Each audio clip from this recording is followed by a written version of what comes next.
much for that warm welcome. Thank you. Thank you very much. Tyler's going to be a great officer in the United States Army. And I tried to talk him into going on active duty after he gets commissioned, but he says he wants to stay in South Dakota.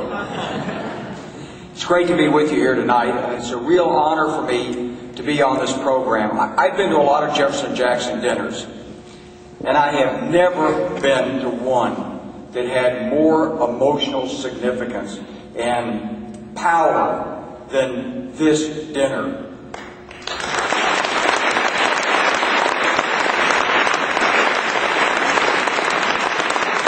I want to salute Stephanie Herseth-Sandlin because she is one of the absolute elite of the United States Congress.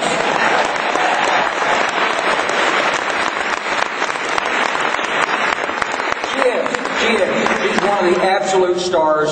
She's going to have a huge role in Congress in the years to come, and she's going to do great things for this country as well as for South Dakota.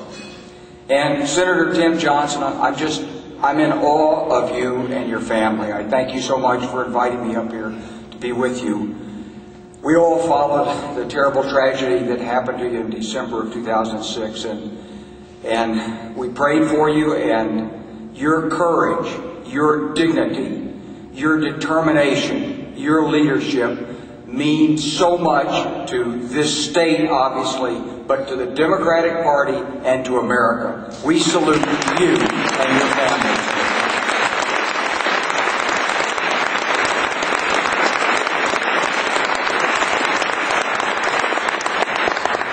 And Brandon, I don't think you have to worry about addressing any more Jefferson Jackson Day dinners and being worried about it. You were wonderful. Thank you for giving us the personal insight of your family.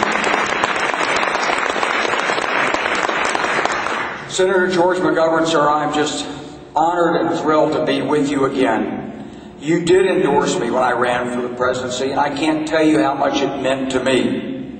It was a personal, it was so deep to me when I met this great American hero who came out to New Hampshire to see me. He was a man who in my generation stood powerful, alone, and unfortunately, without the full flank guard of that fighter escort he needed to try to stop our mission in Vietnam. And he set a pattern for the Democratic Party that carries us forward to this day, not just in South Dakota, but across the nation. He's one of the real heroes of our party. So we salute you. Thank you.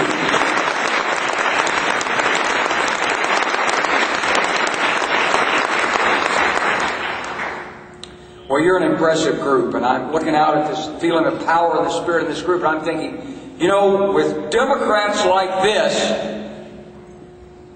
we're not going to need to worry about George McGovern ever going to the South Pacific. John McCain's not going to get near the White House.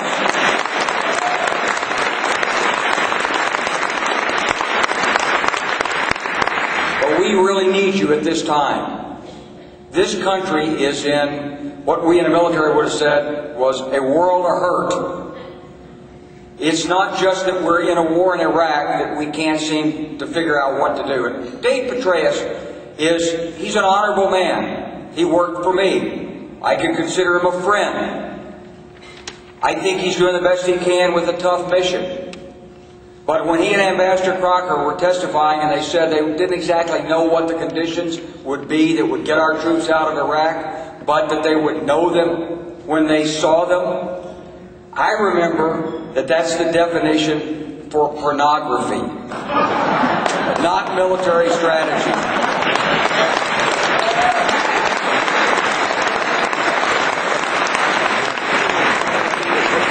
And that's Iraq. In Afghanistan, we're losing ground day by day.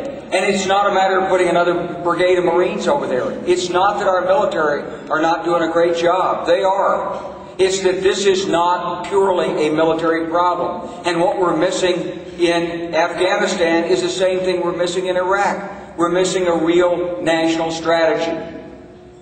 And I agree with everything Senator McGovern says. I'm getting this terrible feeling about Washington. and the sense that maybe there's a September or October surprise in store.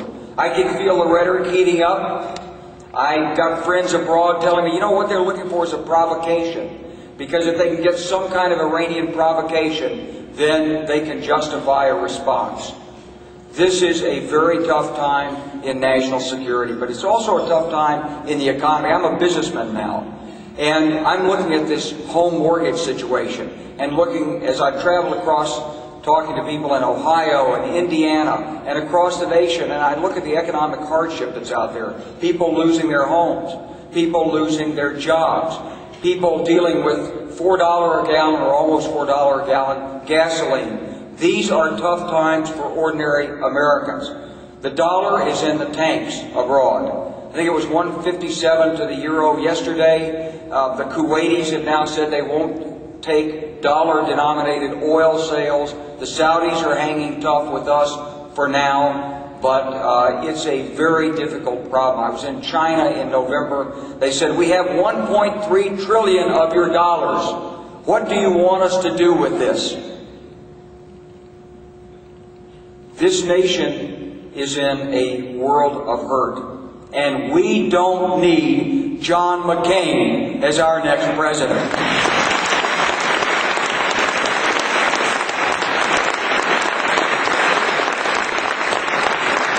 I know John McCain, and he's been to my house for dinner. I like him in the same way any Army guy likes a Navy guy. But John McCain, he's a stay-the-course kind of a guy. He's a round peg, round hole, square peg, square hole. Facts, he sheds facts like a Navy destroyer cuts the waves. I mean, they just don't stick to him. He goes through the water, he believes what he believes, he says what he believes. Some of it